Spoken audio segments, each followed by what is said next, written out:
मुझे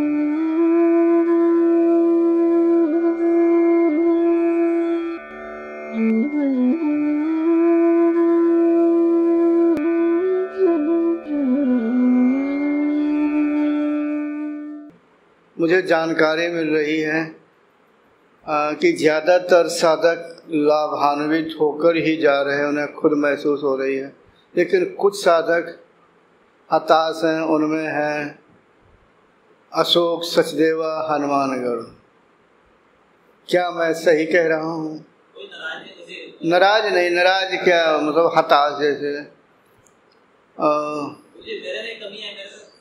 हाँ, सही बात ये है, मैं जब साधकों पर जो भी करता हूँ छोटा बड़ा मतलब ऐसा नहीं देखता हूँ कि इस पर कम करूँ। हाँ, कुछ लोगों के लिए संकल्प भिन्न है, लेकिन इतनी दूर से आए, समय निकाल के आए, तो मेरी सोच यही है कि लाभान्वित हो जाएं सभी, और जा भी रहे हैं। लेकिन आपके शायद अशुद्धता ज़्यादा होगी, आपको परिश्रम करना पड़ेगा। दूसरे, आपका आसन भी सिद्ध नहीं है। पहले आप 1 घंटे का आसन सिद्ध करें और कठोरता से अभ्यास करें। हमें याद आ रहा है दिल्ली में जब शिविर हुआ था, याद है? आपने उसका पालन नहीं किया, अब याद नहीं होगा। आप पोस्ट बहुत करते हैं। मैं हालांकि फेसबुक ज़्यादा नहीं पढ़ता हूँ, लेकिन जब मैं खोलता हूँ कभी न कभी आपकी पोस्ट मिल जाती है। हम ये नहीं कहते हैं कि आप क्या करें ना करें, सभी करते हैं। कुछ दिन के लिए आप शांत हो जाएं, चुप्पी साध लें, ठीक है? बस हम ये नहीं कहते कि फेसबुक ना देखें, बिल्कुल देखें। लेकिन मैंने एक पोस्ट पढ़ी थी, शायद वो भोजन के ऊपर थी, कभी किया था शुद्ध भोजन। क्या, कुछ नहीं। अभी आप साधक हैं, कुछ साधकों को मैंने देखा, वो यहाँ के साधक नहीं है, कुछ भी वो ज्ञान की बात कर देते हैं, ब्रह्म ज्ञान की बात करते हैं। मैंने खोल कर देखता, उसमें ये लिखा था, उसमें वो लिखा था। मुझे एक ऐसे ही कुछ मेरे फेसबुक पे थे सज्जन, वो तो कुछ भी बताते थे, प्रश्न करते थे, मैं नाम नहीं लूँगा, उम्र भी बहुत है और वो यही कार्य करते हैं और कहीं कहीं। मैंने फेसबुक से निकाल दिया। पहले तो मैंने और कुछ समझा।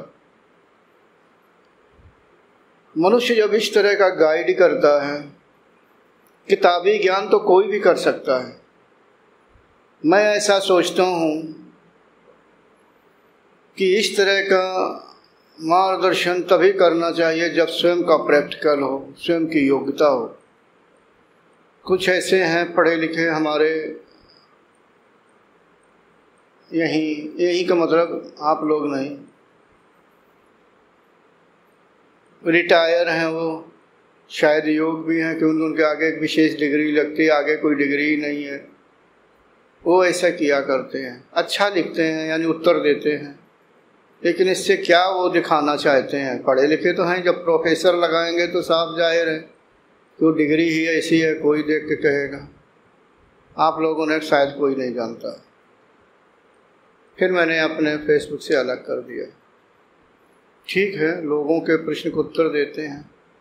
अच्छा होता कि स्वयं वो अभ्यास करते, फिर वो बताते, तो उन्हें हजारों साल लग जाएगा, थोड़ा बहुत नहीं, फिर हजारों साल लगेगा उत्तर। खैर वो उनकी चीज़, हमें क्या लेना देना। हमारा मतलब सिर्फ आपसे है कि नहीं। स्वयं पहले उसका अभ्यास करो तब बोलो। मैंने जो किताब लिखी है 5, मेरे अभ्यास की चीज़ है। हाँ, कुछ जगहों पर मुझे शब्दों की ज़रूरत पड़ी तो मैंने सहायता ली, लेकिन योग्यता है मेरी, तब मैंने लिखी हुई है, और इसी कारण मैं प्रैक्टिकल में सफल हूँ। तो हमारा यही कहना है, लाभान्वित तो सभी, आप भी जा रहे हैं, कोई बचा नहीं। लेकिन जितना लाभ मैं आपको यहीं पर देखना चाहता था, वो मुझे नहीं दिखने का मिल रहा, आपके शरीर के अंदर ही भरा हुआ। मैं चाहता था कि आपको खुद अनुभूति होती। कोई बात नहीं, कभी भी हताश नहीं होना चाहिए, हिम्मत नहीं हारना चाहिए, किसी भी कार्य में अड़े रहना चाहिए, डटे रहना चाहिए और करते रहना चाहिए। और एक ही लक्ष्य बना लें, हमें ये प्राप्त करना है। आप परिश्रम करिए और फिर मिलेंगे, यानी भगवान ने चाहा कुछ समय बाद यहीं पर। हाँ, तो साधकों में कह रहा था कि आप सभी साधक बहुत कुछ लेके जा रहे हैं। ऐसा ना सोचें कि मेरी योग्यता तो इतनी थी, उससे भी आगे लेके जा रहे हैं। मैंने कुछ साधकों को तो बहुत कुछ संकल्प किया है। अगर आप साधना करेंगे तो आपकी स्थिति अच्छी हो जाएगी, यानी आगे और ज़्यादा बढ़ेंगे। और फिर भविष्य में देखेंगे 2-3-4 महीने बाद, अगर मुझे कोई साधक तुम्हीं में से कोई अच्छा लगा तो मैं देर नहीं करूँगा, फिर आगे के लिए धक्का मार दूँगा। जहाँ तक होगा मैं आप लोगों का अध्यात्म मार्ग में आगे बढ़ाने का प्रयास फिर करूँगा, मगर इसके लिए आपको परिश्रम करना है। Thanks for watching. Remember to like, comment and subscribe.